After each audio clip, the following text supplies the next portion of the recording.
নমস্কার, আশা করি সবাই ভালোই আছেন। আজকে আমাদের রাত্রিতে হয়েছে হাতে করা আটার রুটি আর পনির তরকারি, সেইটাই আপনাদের সঙ্গে সার্ভ করলাম। আর এই যে দুটো রুটি এখানে দিয়ে দিলাম।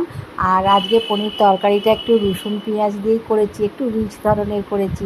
আমার ছোটো ছেলের একটু পেঁয়াজ রসুনের তরকারি খুবই পছন্দ, সেই জন্য আজকে পনির তরকারি করেছি রসুন পেঁয়াজ দিয়ে। আর এখানে অল্প করে একটু পেঁয়াজ দিলাম।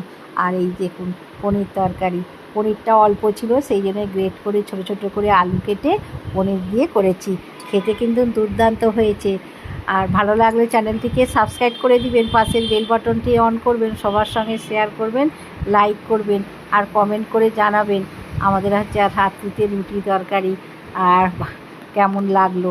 আর প্রতিদিনে আমাদের রাত্রিতে মিষ্টি আসে, এই যে এখানে মিষ্টি দিলাম। তাহলে বন্ধুরা, আবার একটা নতুন রেসিপি নিয়ে দেখাবে, ততক্ষণে সুস্থ থাকবেন, ভালো থাকবেন, নমস্কার।